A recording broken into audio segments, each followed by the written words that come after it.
L'Arche de l'Éternel et ses attributs. C'est sous ce thème que s'est tenue la conférence débat de la Fraternité Uneiva le samedi 7 septembre 2024 au quartier Vungu dans le 3e arrondissement Tchétchi à Pointe-Noire, dont l'objectif était d'éclaircir l'humanité sur le changement de civilisation, donc le passage de l'ère lunaire à l'ère solaire, et aussi le pourquoi du choix du Congo-Brazzaville par l'Éternel pour abriter l'Arche. C'est devant les fidèles de la fraternité, les représentants des différentes églises et aussi autres invités que le roi Memphis Ier a développé son exposé.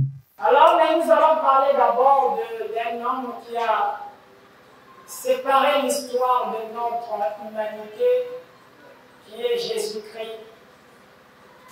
Alors, quand Jésus, le Fils de Dieu que nous connaissons, que nous prions partout dans toutes les églises, mais nous ne l'avons pas vu, nous avons écouté, et la foi vient de ce qu'on entend voir de la parole du Christ.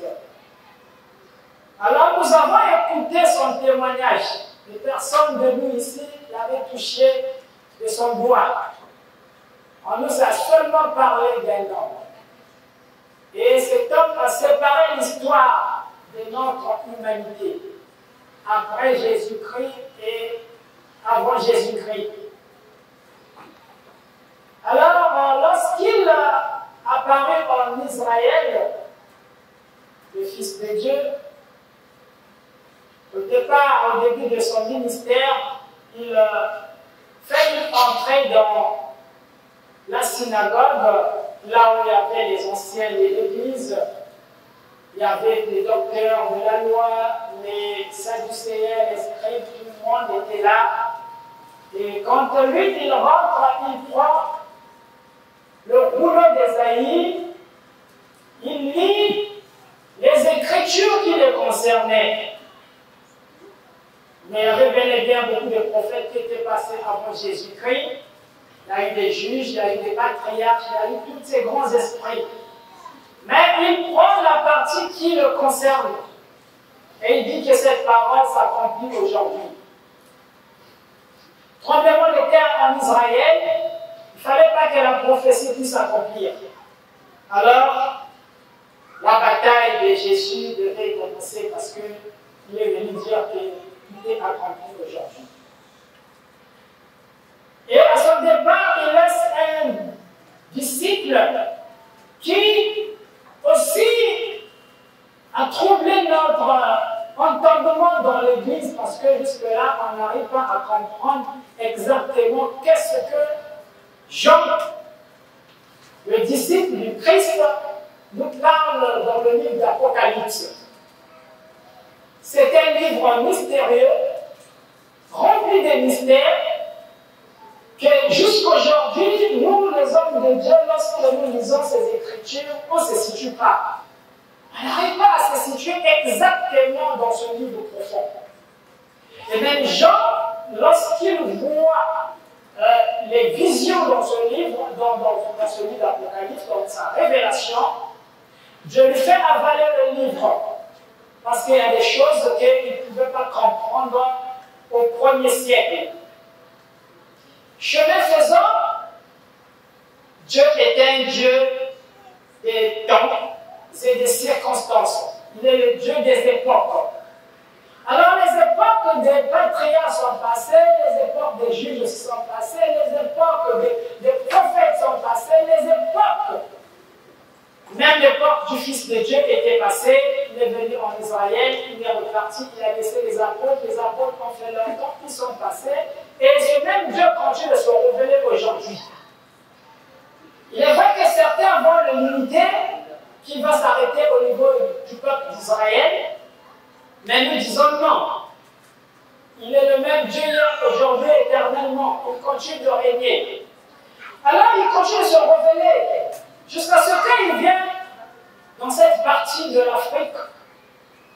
l'Afrique centrale aujourd'hui, parce que la destinée planétaire est maintenant entre les mains des Africains.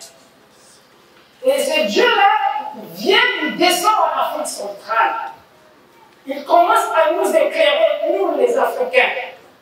Et il choisit cette partie du monde que nous appelons le Grand Congo, Donc il y a le Congo RDC, Congo RC, Brazzaville, l'Angola, tout ce que vous connaissez autour. Et il commence à faire révéler sa pensée à ses serviteurs. Donc avant que nous venions, il y a eu des serviteurs qui sont venus avant nous, qui ont parlé que Dieu s'était tourné du côté de l'Afrique et surtout notre pays, le Congo, est un pays choisi. D'ailleurs, nous le prenons partout, le Congo est un pays béni. Et nous ne voyons pas cette bénédiction jusque-là. Il faudrait qu'on vienne nous montrer c'est quoi est-ce que cette bénédiction. Donc notre pays, le Congo, c'est un pays choisi. Et la lumière devait partir de cette Afrique centrale. Et les mages, les grands esprits, les êtres, jusqu'aujourd'hui, sont à la quête, à la recherche de cette lumière. Comment est-ce que cette lumière va-t-elle éclairer cette partie de l'Afrique centrale? Et des esprits, jusqu'aujourd'hui, sont à la recherche de cette lumière. Alors, nous reconnaissons d'abord ce que les anciens ont fait avant que nous puissions venir. Simon lui-même nous arrive, il voit la descente de la Jérusalem céleste. Dieu lui montre la cité sainte qui descend. Et quand il voit la cité, il se dit exactement la cité, c'est tout donc en RDC. C'est tout à fait normal. Ce sont les ramifications de la cité sainte du royaume de Dieu quand il était en train de descendre sur la terre. Quand nous arrivons dans notre Congo République ici, le Français du Congo, Guillaume, lui aussi il voit la descente de la cité sainte au Congo Brazzaville. Ça doit quand même arrêter l'entendement du peuple de cette partie du monde. Guillaume n'était pas ensemble avec Simon Kimbangu, mais ils ont fait pratiquement la même vision. Ils ont vu la descente d'une cité sainte, de la cité de Dieu qui était en train de descendre dans cette partie de l'Afrique centrale. Alors, chemin faisant, Simon Kimbangu il est parti, ce sont nos précurseurs, il est parti, les Guémil aussi sont venus, qu'ils soient à la droite ou à la gauche, il n'y a pas de problème, il a vu la chose descendre. Et lui aussi, il a fait son temps, il est parti. Vous comprenez qu'il est le Dieu des générations. Arrive maintenant notre génération qui commence à émerger. Et parmi nous, Dieu va pu choisir aussi des aigles qui viendront, qui vont vous apporter la continuité de la prophétie. Alors, nous venons pour continuer la prophétie, le travail qui est depuis les apôtres, Jean, ils avaient commencé en Israël, c'est descendu jusqu'en notre partie de l'Afrique centrale. Dieu devait laisser le peuple d'Israël, parce que c'est un peuple qui s'était mal comporté devant la face de l'Éternel, et il devait tourner le dos au peuple d'Israël. Il devait chercher un autre peuple à travers cette planète Terre, et aujourd'hui ce peuple est en train de se révéler. Chemin faisant, ce peuple élu de l'Éternel, après Israël, est en train de se révéler au fur et à mesure que nous sommes en train d'avancer. Alors aujourd'hui, à partir des années 2000, 99, 2000, les aigles, ceux qui ont la capacité de voir dans le soleil, ils devaient voir comment est-ce que l'astre lunaire était en train de céder sa place à l'astre solaire. Donc le soleil était en train de prendre la place de la lune. C'était la fin d'une civilisation, d'une ère qui devait prendre fin, et aussi une nouvelle ère qui devait voir son jour. Mais ici, c'est très profond. Nous sommes là dans le plan de l'esprit, dans le plan des mystères. Il faut des esprits révélés pour essayer de se connecter à cette parole, à cette vision. Et donc, j'essaie de situer le peuple pour comprendre où est-ce que nous sommes en train d'aller, d'où est-ce que nous sommes partis. Parce qu'un vrai prophète, lorsqu'il vient sur la terre, c'est vrai que nous sommes nombreux les prophètes, il y a des prophètes majeurs, des prophètes mineurs, mais un vrai prophète aura des indices parce qu'il va situer le peuple dans le temps et dans l'espace. Il doit avoir la maîtrise du temps et aussi de l'espace. Et donc, autour des années 2000, il y avait passation de cycle de vie. Le cycle lunaire devait céder sa place au cycle solaire. Voilà pourquoi je rappelle, puisque j'ai parlé de l'Afrique centrale, du Congo, RDC, Congo, Brazzaville, je vous rappelle, pour que nous puissions nous situer dans la prophétie, on est toujours en train de cerner cette prophétie. Au Congo, Brazzaville, on chante l'hymne de la Congolaise. Et l'hymne de la Congolaise, c'est une prophétie qui parle d'un soleil levant. Et ce soleil, c'est une prophétie qui doit s'accomplir au Congo-Brazzaville. Là, toujours, Dieu est en train d'orienter son peuple pour converger vers là où se trouverait installée cette lumière quand ça viendra dans le monde. Donc le Congo est déjà pointé du doigt. L'hymne se révèle. En ce jour, le soleil se lève. Une longue nuit s'achève. C'est une prophétie qui se trouve bel et bien dans les Écritures. Alors, aux années 2001, Dieu fait appel à son messager qui est en face de vous. Il l'appelle, il l'intègre. En 2001, il est encore très jeune, autour de 25 ans, mais Dieu l'appelle. Il dit, tu dois rester à l'écart du monde ambiant. Mais personne ne peut accepter ça étant qu'un jeune de cet âge-là. Personne ne peut accepter, ne pas sortir, ne pas voir tout ce qui se passe dans ce monde ambiant. Rester à l'écart de cette manège de la vie, le manège de la vie. Mais Dieu te dit, tu restes à l'écart. Alors, Dieu va interner donc votre frère congolais pour lui révéler des choses qui doivent arriver. Alors, pendant plusieurs années, de 2001, aujourd'hui nous sommes en 2023, il est resté sur place, discipliner les cellules, discipliner les atomes et recevoir des informations pour comprendre la portée des visions que l'Éternel était en train de faire descendre sur la terre. Alors, voilà comment le messager de l'Éternel, ici en face de vous, qui est votre frère congolais, a matérialisé l'arche de l'Éternel qui est derrière moi. Et l'arche dans notre ère, c'est un vaisseau, une navette spatiale, qui vient pour ouvrir un nouvel âge, une nouvelle ère. Alors quitter de l'ère lunaire pour faire basculer l'humanité dans l'ère solaire. Alors tout ceci c'est très profond. Le peuple de Dieu s'est déplacé pour venir comprendre un peu le mystère de ce que Dieu a fait descendre sur la terre au Congo-Brazzaville. La civilisation solaire est descendue au Congo-Brazzaville. Mais c'est quoi est-ce que cette civilisation solaire? Jean, au 1er siècle, il voit dans ses visions, dans le livre d'Apocalypse, chapitre 21, on vous dit que tout ce que les Simon Kimbangu, les Guy et Nil, sont venus proclamer. C'est Jean qui commence la vision en Israël. Mais l'accomplissement ne se passe pas cette fois-ci en Israël. Dieu vient choisir la fille soldat pour accomplir ce que l'apôtre Jean était en train de voir en Israël. Alors, Jean voit la descente d'une cité sainte qui devait descendre. Dieu lui montre une nouvelle terre. Et aussi Dieu lui montre un nouveau ciel. Mais à l'entendement de notre Église, comment est-ce que nous comprenons la vision de Saint Jean? C'est exactement la partie choisie de l'accomplissement de cette prophétie. C'est dans cette Afrique centrale, le Congo RDC, et Dieu vous amène, vous converge vers le Congo Brazzaville. Et cette fois-ci, que veut dire la nouvelle terre? Que veut dire le nouveau cieux?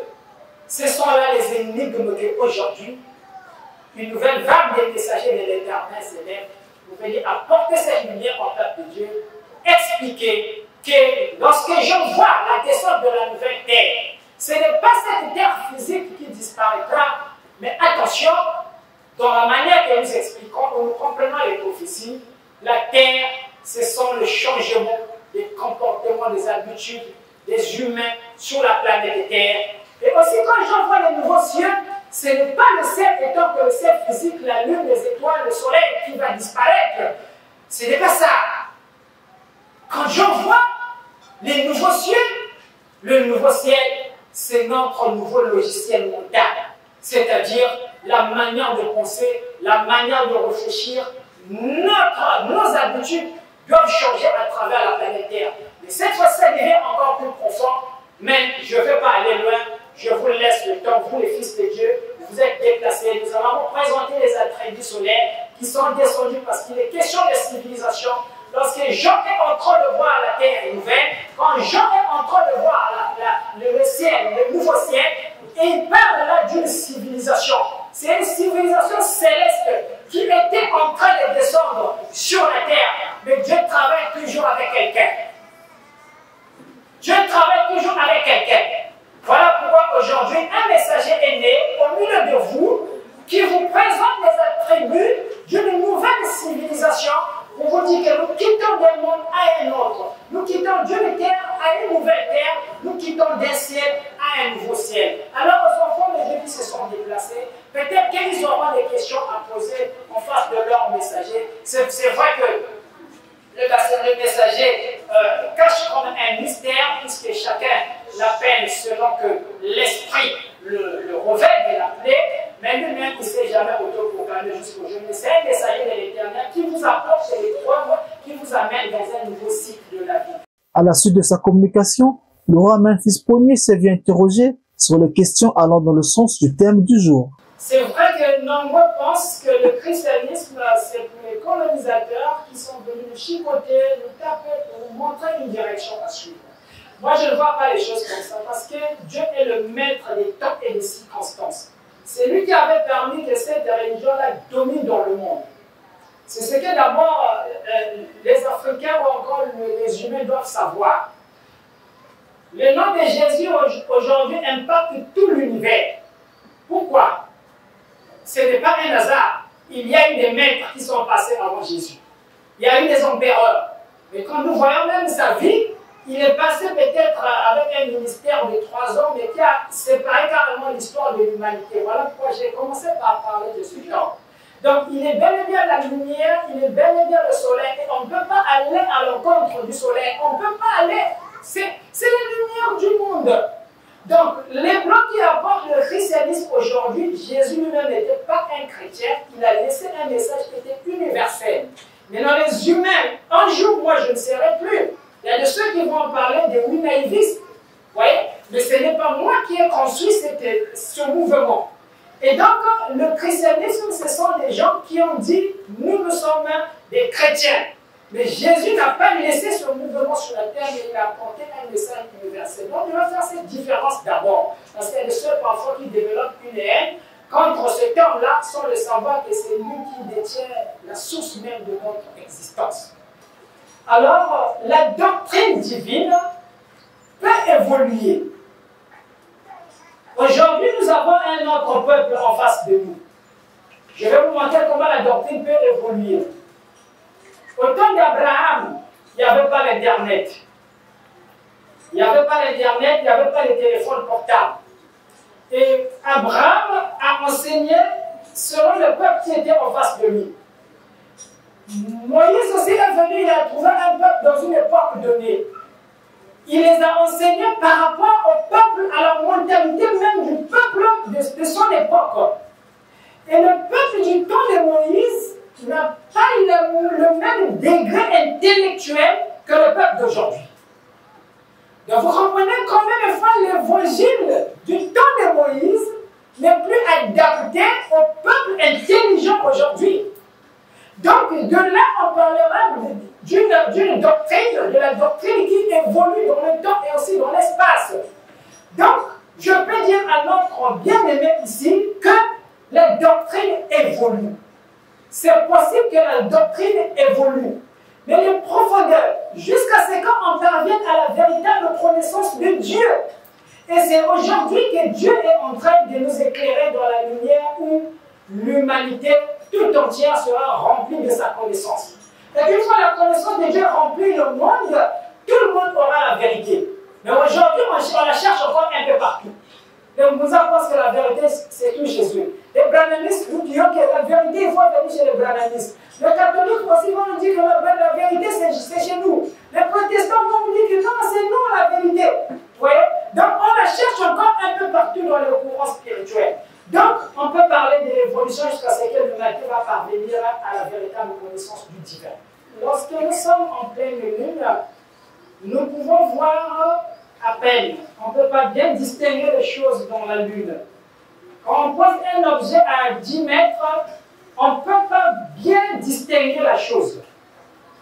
Mais c'est seulement lorsque le soleil apparaît, c'est là qu'on peut voir les choses exactes avec l'exactitude possible. Et lorsque Jésus vient dans ce monde, il vient trouver l'Ancien Testament. Et l'Ancien Testament était nombre de choses à venir. Et quand Jésus vient, lui, il a la véritable lumière, il dit « Je suis la lumière du monde ». Donc il vient pour éclairer cette fois-ci l'humanité. C'était une ère solaire qui s'était levée pour cette époque.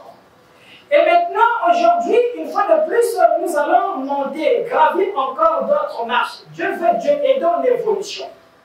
Dieu est dans l'évolution. C'est vrai que parfois, nous voulons lui ramener toujours dans le passé. Mais non, Dieu, il est dans l'évolution. L'évolution, c'est lui. Il veut que même notre Église évolue aujourd'hui. La manière que les Abraham ont connu Dieu, ce n'est pas la même manière que nous, aujourd'hui, on doit croire en ce Dieu-là. On doit aller plus loin. On doit percer. Donc, dans l'ère de la lumière, c'est l'ère de la connaissance. La Bible dit, la connaissance de Dieu remplira le monde. C'est-à-dire, quand j'enseigne, je dis, les églises dans lesquelles nous sommes plongés aujourd'hui, demain ne seront plus, ne vont plus exister. Parce que tout le monde aura la connaissance véritable du divin. Mais qu'est-ce qu'on est là à faire dans l'église? Donc chacun de nous est un Dieu. Un petit Dieu qui s'ignore, un Dieu avec petit d. Mais l'homme que nous voyons là ne connaît pas sa véritable nature. Et dans cette ère de lumière, il y aura la connaissance à la portée de tous. Vous aurez tous la lumière et vous allez comprendre même les mystères les plus profonds de la divinité qui étaient enfouis depuis la nuit des temps. Et jusqu'à aujourd'hui, dans la Bible, comme nous voyons, il n'y a que des énigmes dans la Bible. C'est un livre énigmatique. Et donc c'est dans ces siècles de lumière que Dieu envoie de nouveaux enseignants pour commencer à ouvrir des énigmes qui sont dans la Bible. Voilà pourquoi au départ, j'ai commencé de parler de la nouvelle terre et aussi des nouveaux cieux. C'est très profond. Qu'aujourd'hui, quand on n'a pas la révélation, on ne peut pas expliquer ça. C'est quoi est-ce que la nouvelle terre? Est-ce que c'est cette terre-là qui va disparaître? Dieu va-t-il détruire cette terre et envoyer une autre terre qui viendra supplanter la première? Ou bien comment ça se passe? Est-ce que le ciel-là va disparaître et un nouveau ciel va apparaître? Ça reste comme des suspens dans nos têtes. Alors voilà pourquoi aujourd'hui, nous voulons aller vers ce siècle de lumière, le siècle de l'intelligence, le siècle de la connaissance, le siècle du savoir. Rappelons que c'est en 2001 que le roi Memphis Ier s'est isolé du monde. Et pour la construction de l'Arche de l'Éternel, c'est de 2008 à 2012 que cela a été fait. Il est primordial de souligner que l'Arche de l'Éternel compte plusieurs attributs comme l'alphabet Zurosi, la montre solaire, les chiffres solaires et bien d'autres encore.